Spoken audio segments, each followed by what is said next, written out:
नीलेश भाई कुछ पूछना है? हाँ जी पूछूं। हाँ कहिए। जी एक तो मुझे वो सर्वभोग्य सुधा विषय था ना, उसमें भी है, और ये जो अभी जो विषय चल रहा है उसमें भी मेरा एक क्वेश्चन है। तो पहले वाला पूछूं या अभी, या पूछ सकता हूँ? हाँ पूछ लीजिए दोनों। हाँ जी। जी जो सर्वभोग्य सुधा है ना, उसमें मुझे मतलब प्रीवियसली एक क्वेश्चन था कि देर आर मेनी वर्ड्स, जैसे वेणु गीत, वेणुनाद, वेणु रव, वेणु कूजन और अधर सुधा। तो ये पांचों जो है वो बहुत फ्रिक्वेंटली ऐसे यूज किया गया है 17वें, 18वें, 19वें से अध्याय में। तो वो सब सिनोनिमस है या कोई पर्टिकुलर उसके कोई बात है? यद्यपि संदर्भानुसार सुबोधिनी में देखना चाहिए। हम इन जनरल ऐसा नहीं कह सकते कि सब एक शब्द हैं, इसलिए संदर्भ से ही उसकी स्पष्टता हो पाएगी। तो कहीं अगर महाप्रभु जी ने इस बारे में स्पष्टता की हो स्पेसिफिकली, तो उस तरह से हमें कंसिडर करना चाहिए। अन्यथा हम जिस कॉन्टेक्स्ट में देख रहे हैं उस तरह बहुत मेजर डिफरेंस इन सब के अंदर नहीं है, माइनर डिफरेंसेस हैं। पर संदर्भ से महाप्रभु जी ने कोई विशेष अर्थ प्रकट किया हो तो उसे उस तरह से लेना पड़ेगा। जी। और अब इसमें जो है वो, जैसे कहा ना कि अपने गुरु का स्मरण करो, या गोसाई जी का स्मरण करो, महाप्रभु जी का। तो जो हम लोग मंगलाचरण करते, दैट इज इनफ थिंग, है ना? हाँ, अर्थात हमें हृदय में इस प्रोसेस को या इस तरह की हायरार्की को ध्यान में रखना चाहिए कि किस क्रम से हमें भगवान भगवान की भक्ति और सेवा मिलती है। जैसे जब जो एक्सटेंडेड मंगलाचरण है, जहाँ हम सातों स्वरूपों का और स्मरण करते हैं, तो वहाँ स्वीय प्रभुश्च स्मरेत, अपने गुरु का भी स्मरण करो, अपने सेव्य का भी और अपने गुरु के भी सेव्य का स्मरण करो। उस तरह वहाँ मंगलाचरण में तो लिखा हुआ आता ही है, श्री गोवर्धन नाथ पाद युगलम हयंग विन प्रियम। उसके बाद जो अंत में वहाँ समापन होता है, वहाँ तो वो क्रम है, भावनात्मक क्रम है। जी। और एक क्वेश्चन ऐसे था कि यहाँ जो बात आई ना अष्टाक्षर मंत्र की और पंचाक्षर मंत्र की, तो जो अपनी पाठावली है उसमें श्री हरिराय महाप्रभु जी का ही दो ग्रंथ है, श्री कृष्ण शरणाष्टक और पंचाक्षर विमर्श स्तोत्रम। तो अगर साथ साथ में ही आप पढ़ा सकें या कुछ एक्सप्लेनेशन दे सकें तो कृपा होगी आपकी। पंचाक्षर का तो नहीं कर सकते हैं ना, जितना बस यहाँ लिखा हुआ है उतना ही हम सोच सकते हैं। जी। और कृष्णा शरणाष्टकम? हाँ वो देख लेंगे। स्तोत्रों को तो मैंने खैर इस तरह से कभी पढ़ाया नहीं है, इसलिए जो भी यथासंभव विचार है वो खुद कर सकते हैं उस पर। जी, अगर करवा देते हैं तो होगा कि आपने वो गीता वहाँ पे शंकराचार्य जी में जो करवाया तो बहुत आनंद आ गया था। इफ इट इज पॉसिबल वो देन। तो उस कॉन्टेक्स्ट में करवाना था ना, उस वजह से। जी, जो आ गया। हम्म।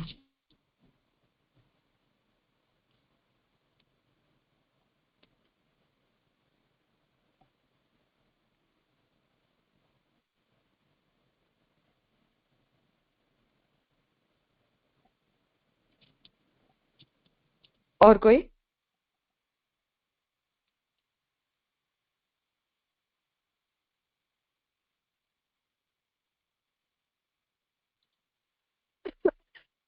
ठीक है।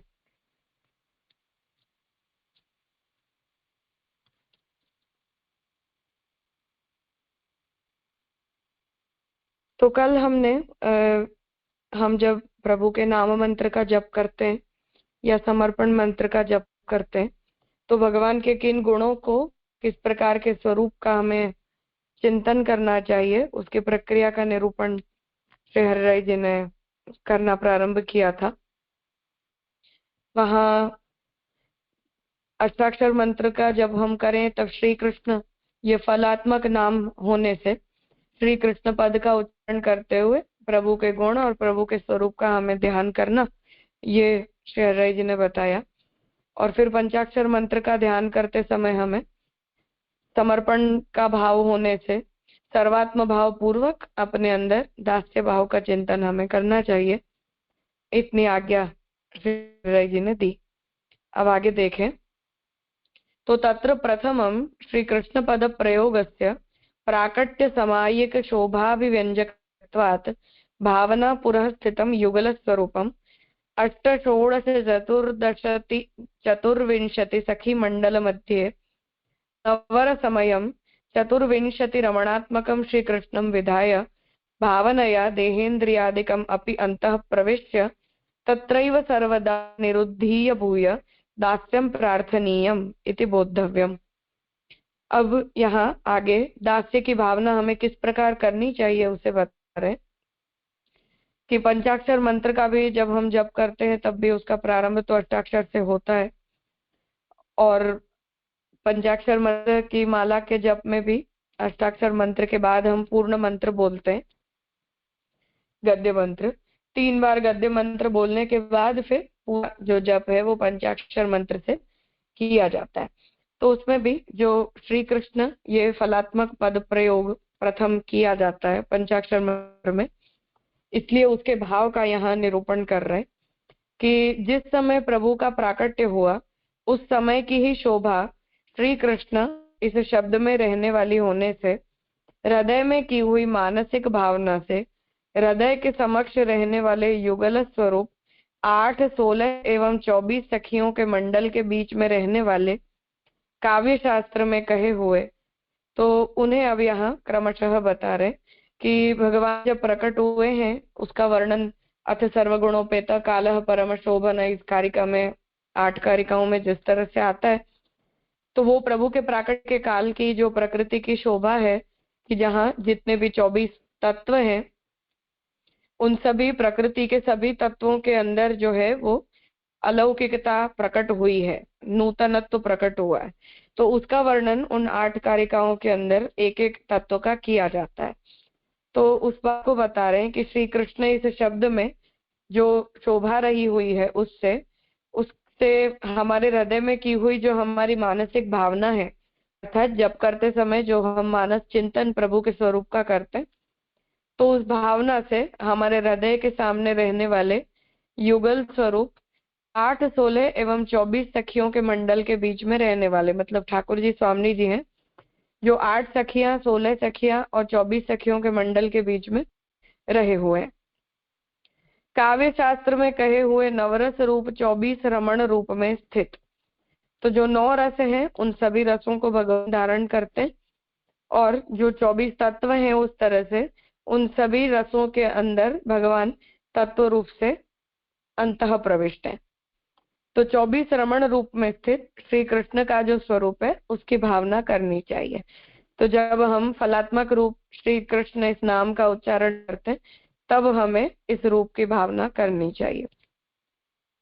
भावना से ही अपने देह एवं इंद्रियादिक को भी उसी स्वरूप में मिलाकर उसी स्वरूप में सर्वदा उनका निरोध करके दास धर्म की प्रार्थना करनी, ऐसा समझना चाहिए। तो भावना से हमें अपने शरीर में और इंद्रिय वगैरह के अंदर भी भगवान के उस स्वरूप को धारण करके, और जो धारण किया हुआ स्वरूप है उसमें अपने देह इंद्रिय वगैरह सभी को हमें प्रविष्ट करना, मतलब उसमें प्रवण करना, और उसी स्वरूप में उनका निरोध करके, मतलब अपने शरीर का और अपनी सभी इंद्रियों का हमारे अंतः प्रविष्ट स्वरूप में निरोध करके दास धर्म की प्रार्थना करनी, ऐसा समझना चाहिए। तो भगवान सभी व्रजभक्तों के मंडल के बीच में स्वामी जी के साथ विराजमान है, और जो 9 रस शास्त्र के अंदर वर्णित है वे सभी रसों के मध्य में भी भगवान की ही अवस्थिति है। और भगवान ही उन रूपों में उन सभी के अंदर अवस्थित है। ऐसे प्रभु के स्वरूप का पहले तो हमें अपने हृदय में ध्यान करना। उतना अपने हृदय में ध्यान करने के बाद अब उस रूप में ही हमारा शरीर, हमारी इंद्रियां सब जो है वो निरोध अवस्था को प्राप्त करे, ऐसी दूसरी आकांक्षा जो है वो प्रकट करनी, ऐसी इच्छा, ऐसा संकल्प और ऐसी भावना प्रभु के सामने प्रकट करनी, ये यहाँ कह रहे हैं।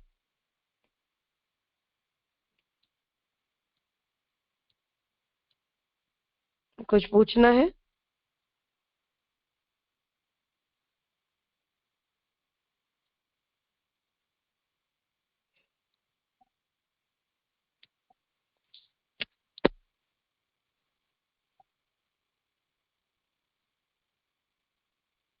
हाँ प्रणव भाई। प्रणाम राजा। ये यहाँ पर इस ग्रंथ में क्योंकि एक प्रकार से ध्यान और पाठ के जप के प्रकार में ये बात आ रही है, तो ये अनुस्वर में ही प्रकार होगा ना? 100%। जी राजा, तो कल जो मैं चर्चा कर रहा था तो उसी संदर्भ में फिर से यही बात याद आई कि वहां पर अनुस्वर के समय तो मतलब प्रत्यक्ष एक तरह से जो एक एक तरह का है तो वियोग का समय है, और इसलिए वहां पर ये बात कह रहे जो इसके पूर्व के श्लोक में जो आएगी, इसके पश्चात पंचाक्षर मंत्र में बतलाए अनुसार श्रृंगार संयोगात्मक प्रभु के विषय में सर्वात्म भाव पूर्वक दास, मतलब तभी अनुसार है और तभी भावना संयोग की करनी है।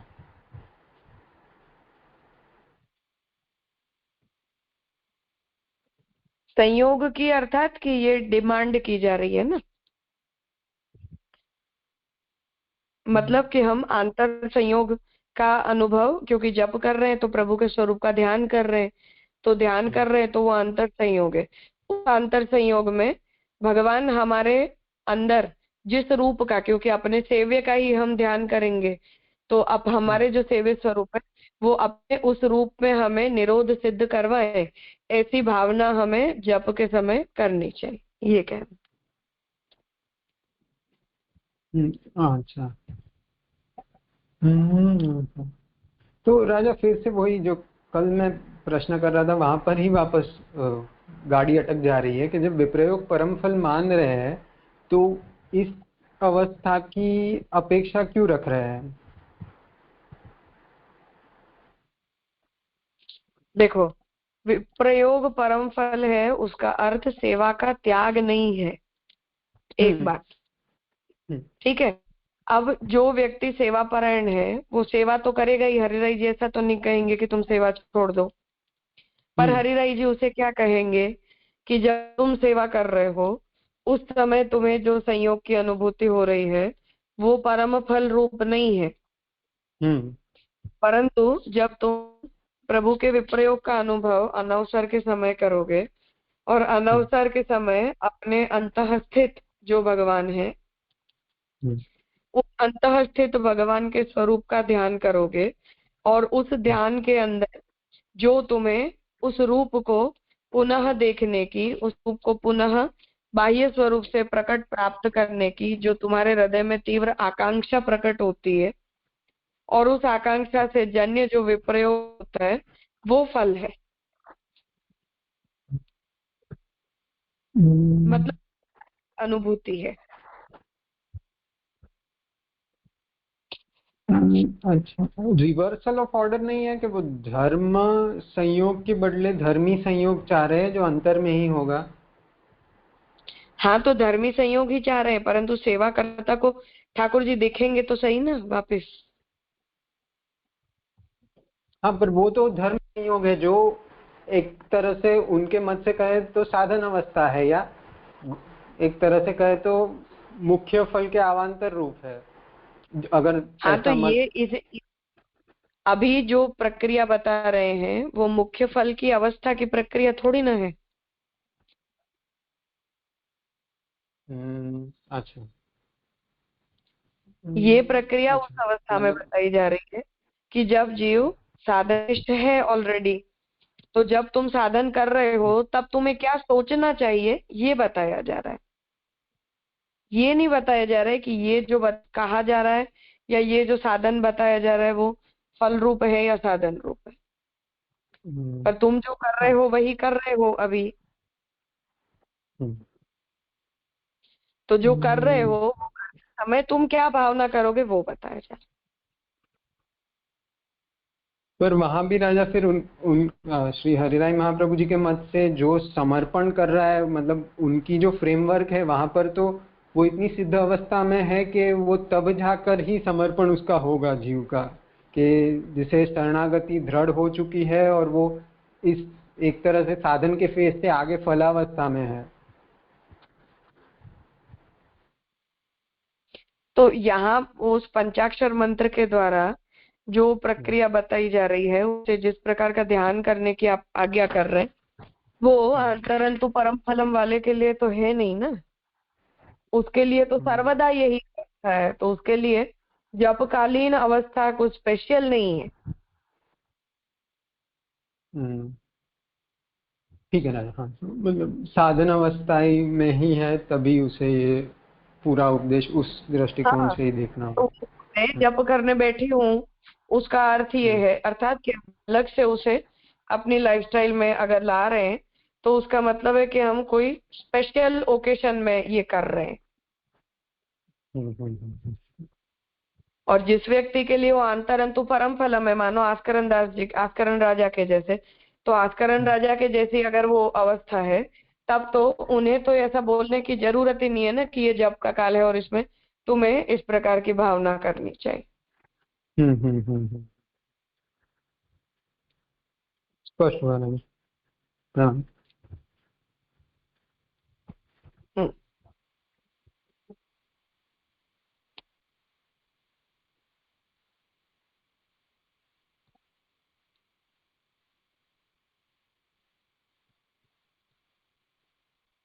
और कोई?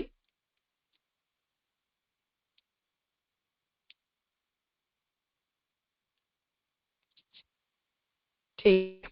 एक उसमें हाँ। एड ऑन सिर्फ ये था कि वहां पर साधन में भी ये नहीं चाहेंगे वापस कि उसे वो जो जैसे अन्य काफी ग्रंथों में वो बारंबार बात आती रही है कि उसे तभी भी एक प्रकार का विरह हो, मतलब अब तक वो बात आई नहीं है,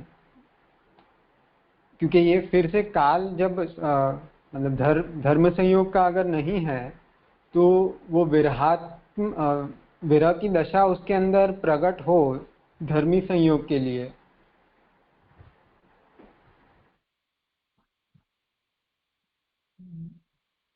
या फिर ये जो मुझे मतलब ये जो यहाँ पर पूर्व में ही जो पंक्ति है कि इसके पश्चात पंचाक्षर मंत्र में बतलाए अनुसार श्रृंगार संयोगात्मक प्रभु के विषय में सर्वात्म भाव पूर्वक दास भाव को उपयोगी हो ऐसे देहादिक में निरंतर भावना रहे, ऐसी प्रार्थना करनी चाहिए।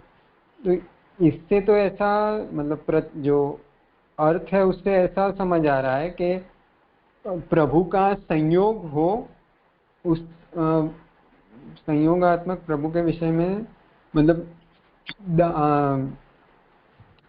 वो चाह रहा है कि फिर से उसे जो साधना अवस्था है उसमें सेवा का वापस वापस एक प्रकार से कहे तो मौका या अवसर मिले। तो उस स्थिति में मतलब जो अगर ये जो पूरा ध्यान का प्रकार है वहां पर अगर इस दृष्टिकोण से देख रहे हैं कि वह है अभी साधना अवस्था में, तो मैं उस प्रकार से सोच रहा था कि उनके मतानुसार वो वहां भी उसे फल प्राप्ति के लिए वियोग हो, वो चाहेंगे, ऐसा स्वाभाविक होगा ना। हाँ। मतलब उसके उस दृष्टिकोण से अब तक निरूपण नहीं आया है ऐसा, मु, मुझे जितना पढ़ा वहां से ऐसा समझ आ रहा है। हम्म मैं यहाँ ऐसा समझ पा रही हूँ। खैर क्योंकि क्या है वो हरिराय जी की प्रक्रिया हमारे लिए थोड़ी नई है ना, इसलिए हम्म, थोड़ा वो कंफ्यूजन हो जाता है। मुझे इसमें ऐसा समझ में आ रहा है कि हरिराय जी जो अवस्था की बात कर रहे हैं एज ऑफ नाउ, इस अवस्था में, तो यहाँ कोई जीव फल अवस्था का अनुभव कर रहा है या नहीं कर रहा है, या फल की अवस्था उसे सिद्ध हुई है या नहीं हुई है, उस पर ये डिस्कशन नहीं है। पर इस बात के ऊपर यहाँ विचार है कि कोई भी व्यक्ति यदि प्रभु के स्वरूप का ध्यान कर रहा है तो उसे भगवान से क्या मांगने की वृत्ति से या किस प्रकार की आकांक्षा से जो है वो भगवान के प्रति जप का ध्यान करना चाहिए। तो यहाँ मैं फलावस्था पर हूँ और मुझे विप्रयोग चाहिए, या मैं संयोग की अवस्था में हूँ इसलिए विप्रयोग मेरा टारगेट है और अभी पर संयोग मेरे लिए है, उस तरह का डिफरेंशिएशन के जंक्शन नहीं है। परंतु मैं पुष्टि मार्गी हूँ और पुष्टि मार्गी होकर अगर मैं शरण दीक्षार्थी हूँ तो मुझे प्रभु के स्वरूप का ध्यान करना चाहिए, और पंचाक्षर मंत्र से अनुवित्तजा सेवा पारायण यदि मैं हूँ तो मुझे प्रभु से इस प्रकार की निरोध अवस्था को प्राप्त करने की आकांक्षा रखनी चाहिए। अब वो निरोध भगवान के अंतरंतु परम फलम की तरह विप्रयोग के स्वरूप में ही होगा, ऐसा कह सकते, ऐसा कहना ठीक है।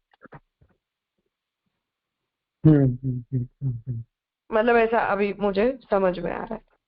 जी राजा, और जो चर्चा कर रहे हैं नेक्स्ट 3 पैराग्राफ में उसी के बारे में बात आ रही है कि कैसे मुख्य फल है और कैसे नहीं, और वो विप्रयोग की बात दूसरे अगले श्लोक से ही आ रही है।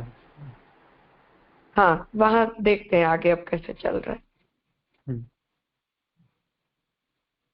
जी, यहाँ जो कहा ना 24 रमण रूप में, तो 24 तत्वों में भगवान को देखना, वो यहाँ पे जप अगर वगैरह करते हैं तो वो किस तरह से वो इम्प्लीमेंट हो सकता है?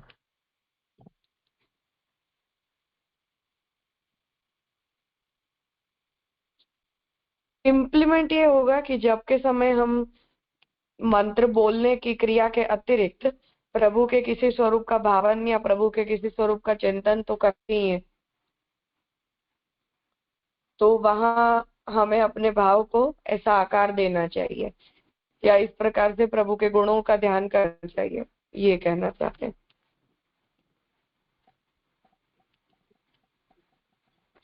तो फिर यहाँ तो वापस जो आकार या जो है, तो उसमें तो हमेशा हमारा वो ध्यान तो, कि ये जैसे कहा कि 8, 16 या 24 सखियों के मंडल के बीच में, या नवरस रूप वाले, या 24 तत्व वाले, तो वेरिएशंस तो बहुत सारे हो गए, तो एक निष्ठता कैसे डेवलप हो सकती है?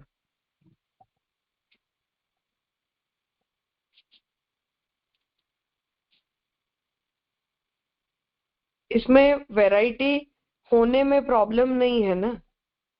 अभी कोई ऐसी स्वरूपनिष्ठ हो जाने वाली तो अवस्था आ नहीं गई है कि हम एकनिष्ठ होकर एक ही तरह का विचार करेंगे या एक ही स्वरूप का हम विचार करेंगे।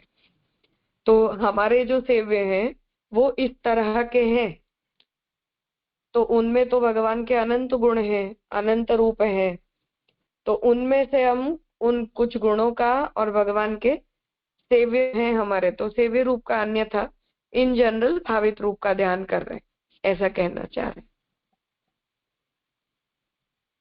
जी। हैं।